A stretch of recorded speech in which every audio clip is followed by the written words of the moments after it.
जय हिंद दोस्तों। स्वागत है आप सभी का आपके अपने परिवार जीएस फोकस फैमिली में। दोस्तों आज हम 2024 के बजट से संबंधित सभी महत्वपूर्ण प्रश्नों को उनके डिटेल को देखेंगे, जिससे कि आपके एग्जाम में प्रश्न ना छूटे। इसमें हम लगभग 62 प्रश्न डिस्कस करेंगे और इसमें देखिए हम जो 23 जुलाई 2024 को बजट आया है, जो 1 फरवरी 2024 को बजट आया था, और जो इसका स्टैटिक जीके का क्वेश्चन होता है, जैसे पॉलिटी से रिलेट करके जो क्वेश्चन बनता है, जो इकोनॉमिक्स से रिलेट करके बजट में क्वेश्चन बनते हैं, उन सभी प्रश्नों को देखेंगे, जिससे आपके एग्जाम में कोई भी प्रश्न ना छूटे। चलिए इसमें समय नुकसान किए बगैर हम पहले प्रश्न की तरफ बढ़ते हैं। अगर आप चैनल पर नए हैं तो फीडबैक जरूर दीजिएगा, वीडियो को लाइक कीजिएगा, शेयर कीजिएगा, सब्सक्राइब करके जरूर इस परिवार का पार्ट बनिएगा। चलिए पहला प्रश्न देखते हैं। पहला प्रश्न आपके सामने है, संसद में पूर्ण बजट 2024 किसके द्वारा पेश किया गया? तो दोस्तों इसमें राइट आंसर ऑप्शन नंबर ए, निर्मला सीतारमण के द्वारा। आप याद रखेंगे। कुछ महत्वपूर्ण जानकारी इससे रिलेटेड और जान लें। बजट शब्द अगर आपसे प्रश्न बने कहाँ से लिया गया है, तो दोस्तों ये फ्रेंच भाषा के बुगेट शब्द से लिया गया है बजट।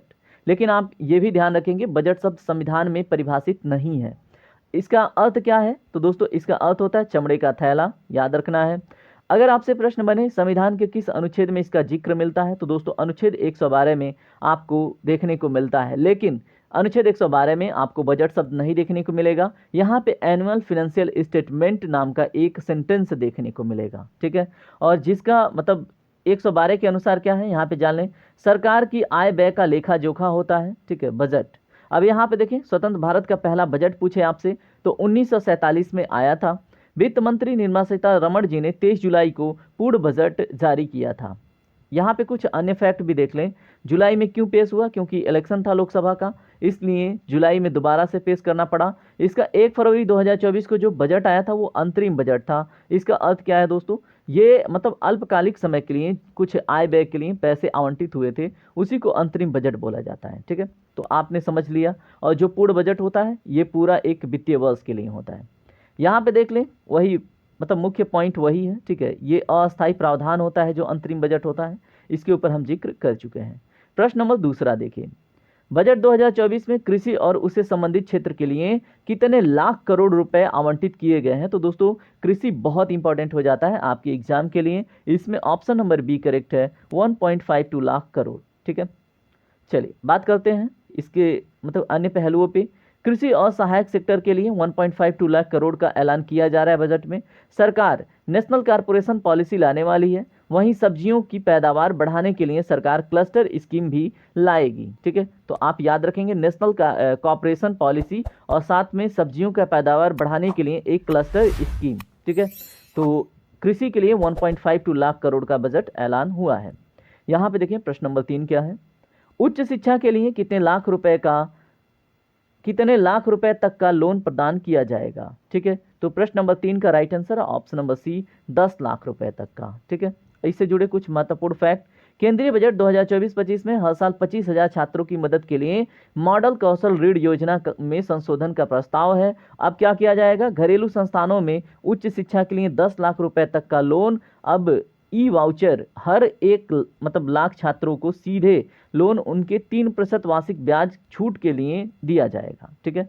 तो अगर आपसे यहाँ पे प्रश्न बनेगा कि 1 लाख छात्रों को सीधे लोन राशि कितने प्रतिशत छूट पर दिया जाएगा, 3% की वार्षिक ब्याज छूट के लिए दिए जाएंगे, ठीक है। तो आप ये सारे फैक्ट याद रखेंगे। प्रश्न नंबर 4 देखिए, बजट 2024 में शिक्षा, रोजगार और कौशल के लिए कितने लाख करोड़ रुपए का प्रावधान किया गया है? तो दोस्तों बात हो रही है शिक्षा, रोजगार और कौशल के लिए।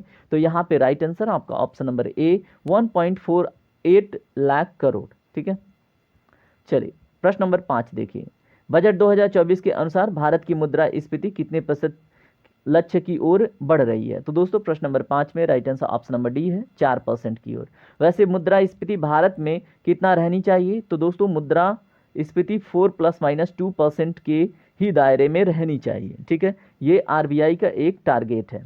चलिए बात करते हैं प्रश्न नंबर 6 के ऊपर, पहली नौकरी करने वाले के लिए कितने हजार रुपए की मदद की जाएगी? दोस्तों प्रश्न नंबर 6 का right answer option number B है, 15,000 रुपए, ठीक है।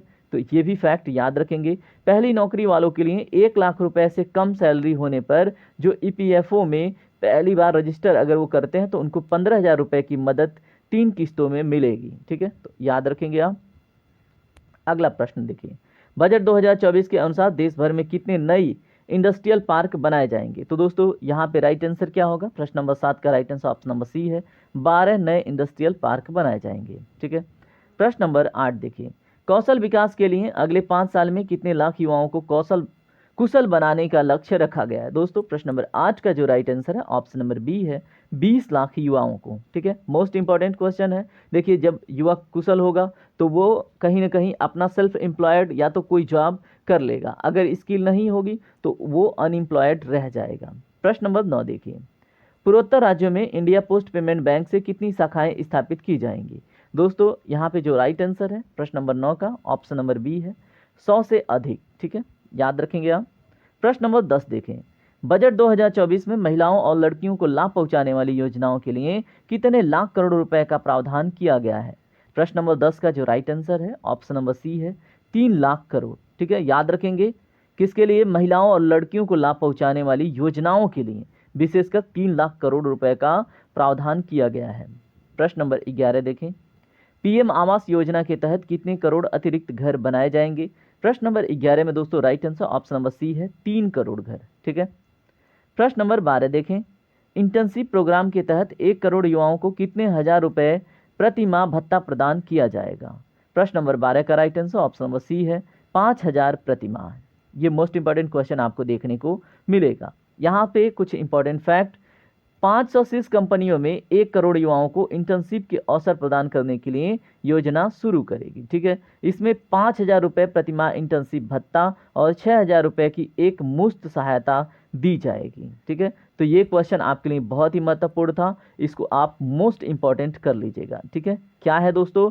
इंटर्नशिप प्रोग्राम के तहत 1 करोड़ युवाओं को कितने हजार रुपये प्रति माह भत्ता? तो आपने इसका जवाब 5,000 प्रति माह भत्ता देख लिया है। प्रश्न नंबर 13 देखिए, बजट 2024 में कितने राज्यों में नए किसान क्रेडिट कार्ड जारी किए जाएंगे? प्रश्न नंबर 13 का जो राइट आंसर है मेरे दोस्त ऑप्शन नंबर ए करेक्ट है, 5 राज्यों में। ठीक है, ये बहुत ही उम्दा क्वेश्चन था, आपको याद रखना है। प्रश्न नंबर 14 देखें, बजट 2024 में बिहार राज्य को कितने हजार करोड़ रुपए की मदद दी जाएगी? प्रश्न नंबर 14 का right answer option number B है, 58,900 करोड़ का। ठीक है, तो याद रखेंगे।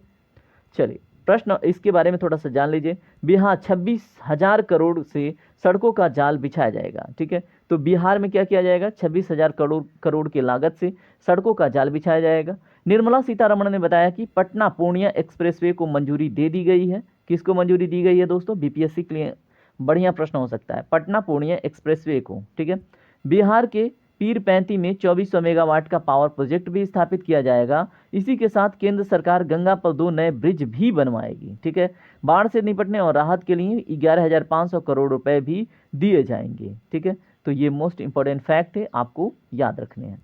मुद्रा लोन की रकम 10 लाख से बढ़कर कितनी कर दी गई है? तो दोस्तों मुद्रा लोन की रकम 10 लाख से कितना बढ़ाकर किया गया है? ऑप्शन नंबर ए करेक्ट है, 20 लाख। ठीक है, मोस्ट इंपॉर्टेंट क्वेश्चन आपसे बनेगा। प्रश्न नंबर 16 देखिए, पीएम सूर्य घर मुफ्त बिजली योजना के तहत कितने करोड़ घरों को महीने में 300 यूनिट बिजली फ्री दी जाएगी? तो दोस्तों इसमें ऑप्शन नंबर सी करेक्ट है, 3 करोड़ घरों को। ठीक है, पीएम सूर्य घर मुफ्ती बिजली योजना के तहत कितने करोड़ घरों को हर महीने 300 यूनिट बिजली फ्री दी जाएगी दोस्तों? प्रश्न नंबर 16 का राइट आंसर क्या है? ऑप्शन नंबर सी, 3 करोड़ घरों को। ठीक है, प्रश्न नंबर 17 देखिए क्या है, सोना और चांदी के गहनों पर कस्टम ड्यूटी कितनी कम कर दी गई है? दोस्तों प्रश्न नंबर 17 का right answer option number B है, यानी कि 6%। ठीक है, याद रखना है, मोस्ट इंपॉर्टेंट क्वेश्चन आपसे बनेगा। कुछ फैक्ट यहाँ पे देख लीजिए। कैंसर की दवा, सोना चांदी, platinum, mobile phone, mobile charger, बिजली के तार और एक्सरे मशीन, 16 सेट्स होते हैं, लेदर और सी फूड्स। अब इसमें देखें बजट में क्या सस्ता क्या महंगा हुआ है। सस्ता क्या क्या हुआ है? मोबाइल फ़ोन, पार्ट्स, चार्जर, ये सब सस्ते हुए हैं। ठीक है, सोलर पैनल और सोलर सेल भी सस्ता हुआ है।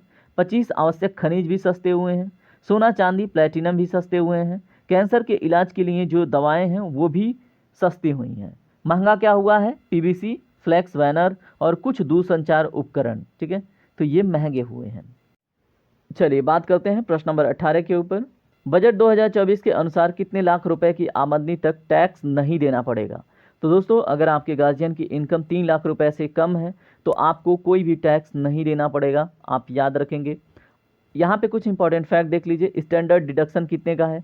50,000 से बढ़ाकर ये 75,000 रुपये तक कर दिया गया है। बाकी वही बात है जो मैंने आपको बताया। यहाँ पे देखिए प्रश्न नंबर 19 में क्या है, 3 से 7 लाख रुपए तक की आय पर आपको कितना प्रतिशत टैक्स लगेगा? दोस्तों 5% याद रखेंगे। अगर 3 लाख तक तो फ्री है, लेकिन 3 लाख से ऊपर जो ही आप 4 लाख, 5 लाख, 6 लाख, 7 लाख, इस स्लैब में आपको 5% टैक्स देना पड़ेगा। अगला प्रश्न, 7 से 10 लाख रुपए तक की आय पर कितने प्रतिशत टैक्स लगेगा? दोस्तों इसमें जो right answer option number C है 10%। ठीक है, तो अगर आपका इनकम 7 से 10 लाख रुपए तक की आय पर है तो आपको 10% टैक्स देना पड़ेगा। 10 से 12 लाख रुपए तक की आय पर आपको कितना टैक्स देना पड़ेगा? दोस्तों इसमें right answer option number D 15% का टैक्स आपको देना पड़ेगा अगर आपका इनकम 10 से 12 लाख रुपए तक की आय पर है। प्रश्न नंबर 22 देखें क्या है, 12 से 15 लाख रुपए तक की आय पर आपको कितना प्रतिशत टैक्स लगेगा? दोस्तों यहाँ पे right answer option number D है 20%। ठीक है, अब यहाँ पे देख लेते हैं प्रश्न नंबर 23, 15 लाख रुपए से ऊपर की आय पर कितने प्रतिशत टैक्स लगेगा? दोस्तों यहाँ पे right answer option number D 30%। अब यहाँ पे मैं आपको एक चीज़ समझा दूँ। ठीक है, आगे बढ़ने से पहले एक महत्वपूर्ण डाउट आपका क्लियर होना चाहिए। वो क्या है, जैसे मान लीजिए 3 लाख रुपए तक फ्री है। ठीक है, उसके बाद आपको टैक्स 3 से 7 लाख रुपए पर दिया जा रहा है। उसके बाद 7 से अगर आप 10 लाख रुपए तक का इनकम है, उसके बाद 10 से 12 लाख रुपए तक का इनकम है, 12 से 15 और 15 से ऊपर। तो देखिए यहाँ तक तो आपको फ्री है। अगर किसी का इनकम 4 लाख रुपए है दोस्तों, तो उसको 3 लाख रुपए तक का फ्री, बस केवल 1 लाख रुपए पे उसको 5% का टैक्स देना पड़ेगा। ये रिजिम है, ये प्रावधान है। आप इसी तरह से अन्य को भी समझेंगे। जैसे मान लीजिए यहाँ पे 3 से 7 लाख के बीच में ये तो 5% देगा। ठीक है, लेकिन 3 लाख तक फ्री देगा, यानी कि यहाँ पे जो बीच में उसके 4 लाख एक्स्ट्रा इनकम है उस पर केवल 5% देगा। ठीक है, ये सिर्फ मैं डाउट इसलिए क्लियर कर रहा हूँ कि आपको कन्फ्यूजन मतलब समाप्त रहे, आप रटने में ध्यान ना दें। ठीक है, 7 से 10 लाख रुपए तक में आप समझे एक चीज़। अब यहाँ पे आपका कितना है 10%। तो दोस्तों यहाँ पे अगर 7 लाख तक देखें, ठीक है, 3 से 7, तो यहाँ पे केवल 5% देगा। अब 7 से ऊपर जो इनकम है, ठीक है, जैसे केवल 3 लाख जो एक्स्ट्रा है उस पर केवल 10% अतिरिक्त लगेगा। उम्मीद है आप समझ पाए होंगे। अगर आपको समझ में आया तो सेशन को तुरंत लाइक कर दीजिए। ठीक है, हिट द लाइक बटन। चलिए अगला प्रश्न देखिए, बजट 2024 के अनुसार पूर्वोत्तर राज्यों के लिए कौन सी योजना बनाई जाएगी? दोस्तों यहाँ पे right answer option number B Purvodaya योजना। ठीक है, अब यहाँ पे पूर्वोदय योजना के बारे में थोड़ा जान लें। इसमें क्या किया जाएगा, पूर्वोत्तर राज्यों के लिए सरकार पूर्वोदय योजना बनाएगी। इसमें कौन से मतलब पूर्वोदय स्कीम में कौन कौन से राज्य सम्मिलित होंगे? बिहार होगा, झारखंड होगा, उड़ीसा होगा, आंध्र प्रदेश। ठीक है, तो आप अगर भारत के मैप को यहाँ पे समझें, ठीक है, तो मैं आपको एक मोटा मोटा रफली समझाने की कोशिश करूँ। यहाँ पे बिहार हो गया, ठीक है, उसके बाद यहाँ पे झारखंड हो गया, यहाँ पे आपको उड़ीसा देखने को मिलेगा और ये आंध्र प्रदेश, यानी कि इस क्लस्टर को इसमें कनेक्ट किया गया है। ठीक है, चलिए बात करते हैं अगले प्रश्न पे। बजट 2024 के अनुसार किस राज्य में महाबोधि और विष्णुपद कॉरिडोर विकास होगा? मतलब महाबोधि और विष्णुपद कॉरिडोर का विकास होगा। दोस्तों ऑप्शन नंबर ए करेक्ट है, बिहार में। ठीक है, इससे जुड़ी महत्वपूर्ण फैक्ट देख लें। गया में विष्णु मंदिर और बोध गया में महाबोधि मंदिर का आध्यात्मिक महत्व है, आप लोग को पता ही है। ठीक है, और हम उन्हें विश्व स्तरीय पर्यटन स्थल बनाने के लिए सफल काशी विश्वनाथ कॉरिडोर की तर्ज पर ही इस कॉरिडोर को विकसित करेंगे। काशी विश्वनाथ कॉरिडोर आपको कहाँ पे देखने को मिलेगा? वाराणसी, उत्तर प्रदेश में। अब इसमें देखें आगे क्या होगा, बिहार में राजगीर और नालंदा के लिए एक व्यापक विकास पहल की जाएगी। ठीक है, और हम उड़ीसा में पर्यटन को बढ़ावा देंगे, जिसमें प्राकृतिक सुंदरता, मंदिर, शिल्पकला, प्राकृतिक परिदृश्य, वन्यजीव अभ्यारण्य और प्राचीन समुद्र तट इसमें मतलब विकसित किया जाएगा। ठीक है, चलिए बात करते हैं अगले टॉपिक पे। बजट 2024 में पीएम अर्बन हाउसिंग प्लान के लिए कितने लाख करोड़ का ऐलान किया गया है? प्रश्न नंबर 26 का राइट आंसर क्या है? प्रश्न नंबर 26 में राइट आंसर ऑप्शन नंबर ए है 10 लाख करोड़ का। तो याद रखेंगे पीएम अर्बन हाउसिंग प्लान के लिए कितने लाख करोड़ का ऐलान किया गया है? 10 लाख करोड़ का। ठीक है, यहाँ पे कुछ इंपॉर्टेंट फैक्ट देख लेते हैं। पीएम अर्बन हाउसिंग प्लान के लिए 10 लाख करोड़ का ऐलान किया गया। वित्त मंत्री ने कहा कि रेंटल हाउसिंग को बढ़ावा दिया जाएगा, वहीं रेंटल हाउसिंग रेगुलेशन के लिए नियम बनाएंगे। यहाँ पे देखें स्टैंप ड्यूटी कम करने वाले राज्यों को बढ़ावा दिया जाएगा और एनर्जी ट्रांजिशन के लिए नई नीति लाई जाएगी। ठीक है, तो ये सारे फैक्ट आपको याद रखने हैं। प्रश्न नंबर 27 देखिए, बजट 2024 के अनुसार सिडबी की कितनी नई शाखाएं 2024 में खोली जाएंगी? प्रश्न नंबर 27 में दोस्तों right answer option number C यानी कि 24। ठीक है, तो आप याद रखेंगे सिडबी की कितनी नई शाखाएं 2024 में खोली जाएंगी? तो दोस्तों 24 शाखाएं।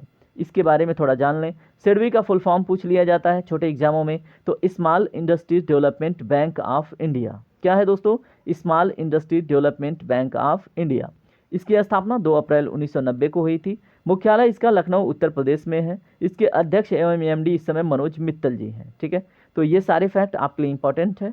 स्थापना 2 अप्रैल 1990, मुख्यालय लखनऊ उत्तर प्रदेश, अध्यक्ष एवं एमडी कौन है? मनोज मित्तल जी। ठीक है, चलिए प्रश्न नंबर 28 देखते हैं। बजट 2024 में सरकार ने विकसित भारत के लिए कितनी नई प्राथमिकताएं बताई हैं? दोस्तों प्रश्न नंबर 28 का right answer option number C है, 9 प्राथमिकताएं। अब इन 9 प्राथमिकताओं को हम देखेंगे, यहाँ से पीसीएस में प्रश्न बनना अनिवार्य है। ठीक है, और आपके भी एग्जाम में बन सकता है, बाकी किसी भी एग्जाम में प्रश्न बनेगा, लेकिन पीसीएस के लिए ये इंपॉर्टेंट टॉपिक हो जाता है। यहाँ पे देखें 9 प्राथमिकताएं क्या हैं? कृषि है, रोजगार है, सोशल जस्टिस है, मैन्युफैक्चरिंग एंड सर्विस है, एनर्जी है, अर्बन डेवलपमेंट है, इंफ्रास्ट्रक्चर है, इनोवेशन रिसर्च एंड डेवलपमेंट है, नेक्स्ट जनरेशन रिफॉर्म है। ठीक है, तो ये 9 आपको याद रखने हैं। ये 9 प्राथमिकताएं हैं 2024 के बजट की। ठीक है, तो कृषि, रोजगार, social justice, manufacturing and service, energy, urban development, infrastructure, innovation research and development, next generation reform. चलिए अगला टॉपिक देखिए क्या है। बजट 2024 के प्रधानमंत्री जनजाति उन्नत ग्राम योजना के तहत कितने हजार गांवों को लाभान्वित किया जाएगा? तो दोस्तों प्रश्न नंबर 29 का right answer option number B, यानी कि 63,000। ठीक है, तो आप याद रखेंगे कितने गांवों को? दोस्तों 63,000 गांवों को। किस योजना के अंतर्गत? प्रधानमंत्री जनजाति उन्नत ग्राम अभियान के तहत। चलिए बात करते हैं, यहाँ पे थोड़ा सा देख लीजिए इसके बारे में। जनजातीय समुदायों की सामाजिक आर्थिक स्थिति सुधारने के लिए प्रधानमंत्री जनजातीय उन्नत ग्राम अभियान की शुरुआत की जाएगी। योजना के तहत जो आकांक्षी जिले हैं उनमें जनजातीय बहुल ग्रामों में जनजातीय परिवारों के जो पूर्ण कवरेज उनको किया जाएगा। ठीक है, और इसमें 63,000 गाँवों को 5 करोड़ जनजातीय लोगों को लाभान्वित किया जाएगा। ठीक है, तो ये फैक्ट आपके लिए इंपॉर्टेंट है, पीआईबी का था। यहाँ पे देखें बजट 2024 के अनुसार खरीफ फसलों के लिए डिजिटल सर्वेक्षण कितने जिलों का किया जाएगा? दोस्तों प्रश्न नंबर 30 का जो राइट आंसर है वो है ऑप्शन नंबर बी, यानी कि 400 जिलों का। ठीक है, तो याद रखेंगे खरीफ फसलों के लिए डिजिटल सर्वेक्षण कितने जिलों का? 400 जिलों का। बजट 2024 में बच्चों के लिए कौन सी एक योजना शुरू की जाएगी? दोस्तों यहाँ पे ऑप्शन नंबर बी करेक्ट है, एनपीएस वात्सल्य योजना। ठीक है, इसके बारे में थोड़ा सा जान लीजिए। एनपीएस वात्सल्य योजना नामक एक योजना शुरू की जाएगी जिसमें अवयस्कों के माता पिता और उनके अभिभावकों द्वारा योगदान दिया जाएगा। जब एक अवयस्क व्यक्ति वयस्क हो जाएगा तब इस योजना को निर्बाध ढंग से एक सामान्य एनपीएस खाते में बदला जा सकेगा। ठीक है, तो याद रखेंगे। यहाँ पे कुछ इंपॉर्टेंट फैक्ट देखिए, नाबालिग बच्चों के माता पिता से रिलेटेड है, अभिभावकों द्वारा योगदान इसमें किया जाएगा। नाबालिगों के वयस्क होने पर उनको निर्बाध रूप से सामान्य एनपीएस खाते में परिवर्तित कर दिया जाएगा। ठीक है, चलिए अगला प्रश्न, बजट शब्द का अर्थ क्या है? तो दोस्तों इसको हम शुरू में ही डिस्कस किए थे, चमड़े का थैला, और शब्द कहाँ से लिए गए हैं? फ्रेंच वर्ड बुगेट से। ठीक है, भारत में पहला बजट 7 अप्रैल 1860 को किसने पेश किया था? तो दोस्तों डेट भी इंपॉर्टेंट है, 7 अप्रैल 1860। तो भारत का पहला बजट 1860 में जेम्स विल्सन ने प्रस्तुत किया था, आप याद रखेंगे। कुछ इंपॉर्टेंट फैक्ट, 7 अप्रैल 1860 को पहला बजट लाया गया। ईस्ट इंडिया कंपनी से जुड़े जो स्कॉटिश अर्थशास्त्री व नेता जेम्स विल्सन हैं, उन्होंने ब्रिटिश साम्राज्य के समक्ष भारत का बजट रखा था। ठीक है, कब? 7 अप्रैल 1860 को। भारत में पहला बजट कब पेश किया गया था? दोस्तों प्रश्न नंबर 34 का राइट आंसर क्या है? ऑप्शन नंबर सी, यानी कि 18 फरवरी 1860। इसके ऊपर हमने अगर बात करनी है तो यहाँ पे देखें क्या है, 7 अप्रैल 1860 को पेश किया गया था। ठीक है, और यहाँ पे बनकर तैयार हुआ है कब? 18 फरवरी 1860। ठीक है, तो आप याद रखेंगे। यहाँ पे देखें भारत में बजट प्रणाली की शुरुआत किस वायसराय के कार्यकाल के दौरान की गई थी? दोस्तों प्रश्न नंबर 35 का right answer option number B है, लॉर्ड कैनिंग के। ठीक है, तो याद रखेंगे। प्रश्न नंबर 36 देखिए, संविधान में बजट शब्द की जगह क्या प्रयोग होता है? तो दोस्तों एनुअल फाइनेंशियल स्टेटमेंट, वार्षिक वित्तीय विवरण, यानी कि ऑप्शन नंबर सी करेक्ट होगा। सी, यानी कि दोनों का दोनों करेक्ट है, यहाँ पे इंग्लिश में है, यहाँ पे हिंदी में है। ठीक है, प्रश्न नंबर 37 देखिए, वार्षिक वित्तीय विवरण का प्रावधान भारतीय संविधान के किस अनुच्छेद में है? तो हम इसके ऊपर शुरू में ही बात कर चुके हैं, तो जल्दी से कमेंट में जवाब दीजिए, अनुच्छेद 112। ठीक है, प्रश्न नंबर 38 देखिए, किस वर्ष सर विलियम्स वर्थ ने उनकी अध्यक्षता में east India company railway committee की सिफारिशों पर सामान्य सरकार से सरकारी वित्त से रेलवे वित्त को अलग कर दिया। ठीक है, तो किसने किया था? सर विलियम वर्थ ने। ठीक है, तो याद रखेंगे सर विलियम वर्थ की अध्यक्षता में east India company railway committee की सिफारिशों पर सामान्य सरकारी वित्त से, ठीक है, रेलवे वित्त को अलग किया था। तो दोस्तों ये कब किया गया था? आपसे ये प्रश्न पूछा जा रहा है, तो 1924 में। ठीक है, अगला प्रश्न देखिए, भारत का केंद्रीय बजट और रेलवे बजट को किस वर्ष विलय किया गया? तो दोस्तों 2017 में। याद रखेंगे आम बजट, रेल बजट अब एक साथ 2017 से आता है। भारत में कौन सा मंत्रालय बजट तैयार करता है? तो दोस्तों यहाँ पे राइट आंसर क्या होगा? Right answer option number B है, वित्त मंत्रालय। ठीक है, स्वतंत्र भारत का पहला बजट किसने पेश किया था? Right answer option number A, R K Shanmukham Shetty. ठीक है, तो याद रखेंगे स्वतंत्र भारत का पहला budget are K Shanmukham Shetty. यहाँ पे कुछ जान लें, 26 नवंबर 1947 को इसको पेश किया गया था पहला बजट। तत्कालीन वित्त मंत्री कौन थे? Are K Shanmukham Shetty. ठीक है, तो उन्होंने ये बजट पेश किया था। कौन सा बजट भारत का पहला पेपरलेस बजट प्रस्तुति है? दोस्तों प्रश्न नंबर 42 का right answer option number C है, 2021-22 का बजट। क्योंकि कोरोना काल में आपको पता ही है हाहाकार मची थी। ठीक है, संसद में कितनी बार पेपरलेस बजट को पेश किया गया है? तो दोस्तों अभी तक 4 बार पेश किया जा चुका है। ऑप्शन नंबर डी करेक्ट होगा इसमें। ठीक है, अब इसके बारे में जान लें।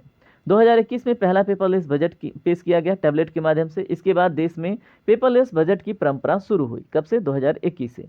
वित्त मंत्री की ओर से अब टैबलेट पे बजट पेश किया जाता है। टैबलेट से ही वित्त मंत्री बजट के सभी महत्वपूर्ण बिंदु संसद में रखती हैं। वित्त वर्ष 2022 और 2023 का बजट भी पेपरलेस था। ठीक है, प्रश्न नंबर 44 देखिए, भारत की पहली पूर्णकालिक महिला वित्त मंत्री कौन है?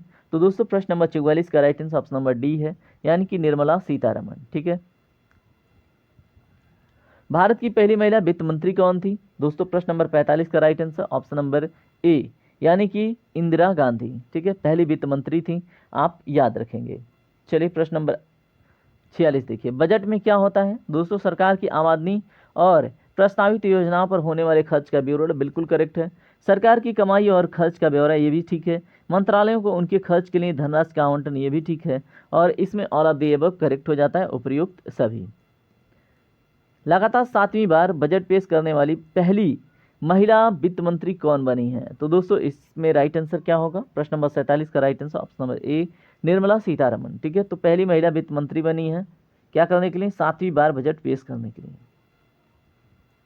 भारत में निम्न में से कौन सा बजट का प्रकार नहीं है? तो दोस्तों यहाँ पे आरक्षित बजट का प्रकार नहीं है, बाकी संतुलित बजट होता है, अधिकोष बजट होता है, घाटे का बजट होता है, आरक्षित बजट नहीं होता। ठीक है, भारत में शून्य बेस बजट का प्रयोग पहली बार किस वर्ष किया गया था? प्रश्न नंबर 49 का राइट आंसर क्या है? ऑप्शन नंबर सी, यानी कि 1987 में। ठीक है,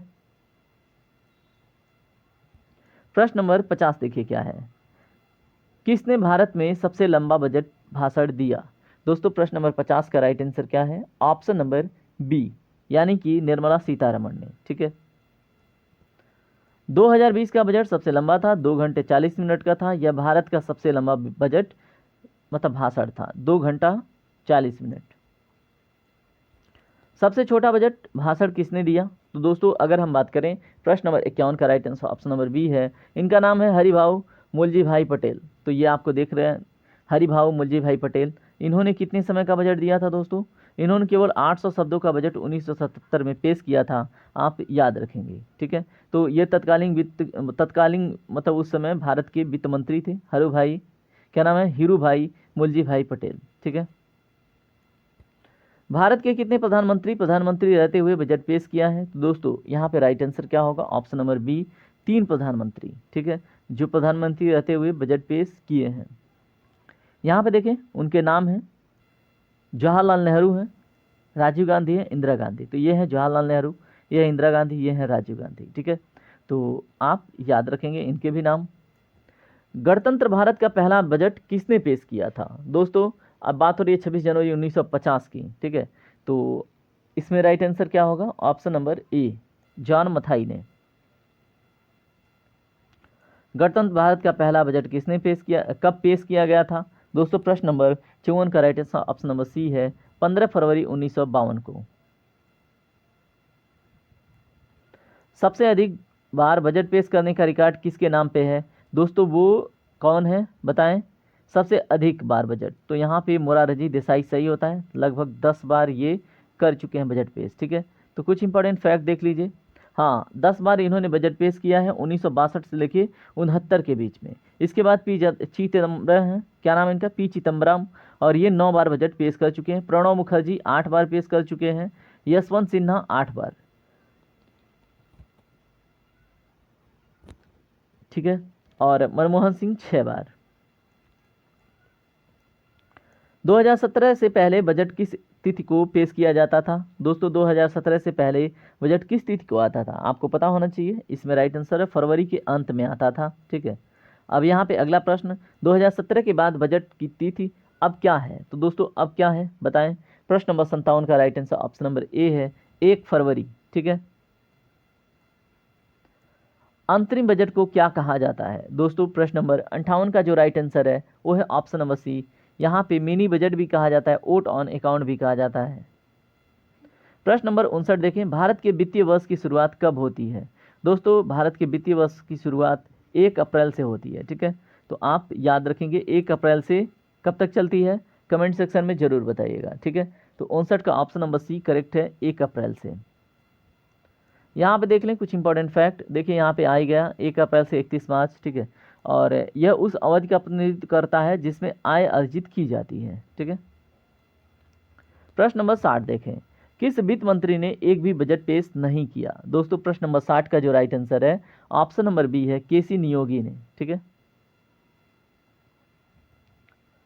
केसी नियोगी और एच.एन. बहुगुणा केवल 2 ऐसे वित्त मंत्री हैं जिन्होंने भारत का केंद्रीय बजट पेश किया नहीं। ठीक है, तो बजट पेश नहीं किया, आप याद रखें, केसी नियोगी और एच.एन. बहुगुणा। ठीक है, तो केवल 2 ही ऐसे वित्त मंत्री हैं जिन्होंने भारत का केंद्रीय बजट पेश नहीं किया।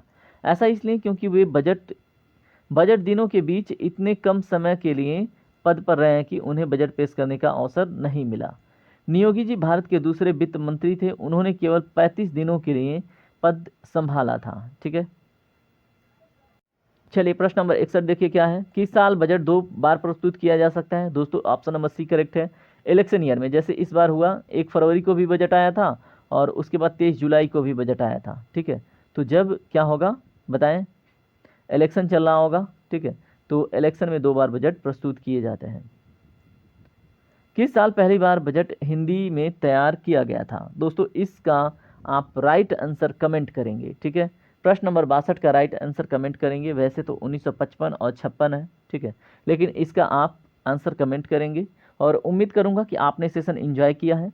आपके सेशन में देखिए मैंने समय आपका नहीं खाया है, मैंने बस क्वेश्चन के ऊपर बात करी है और कुछ इंपॉर्टेंट फैक्ट के ऊपर बात करी है। ठीक है, तो इस तरह से कुछ अन्य महत्वपूर्ण फैक्ट भी याद रखेंगे। अगर आपसे एग्जाम में बना कि 2024 में सबसे अधिक बजट किस मंत्रालय को गया है, तो दोस्तों रक्षा मंत्रालय को। ठीक है, लगभग 6 लाख करोड़।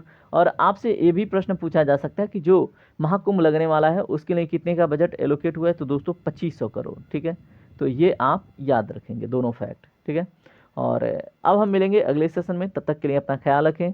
और मोस्ट इंपॉर्टेंट बात, आप कमेंट करें, फीडबैक दें और वीडियो को लाइक करना ना भूलें। अगर नए हो तो सब्सक्राइब भी करके परिवार का सदस्य बने। जय हिंद, जय भारत, आपका दिन शुभ हो।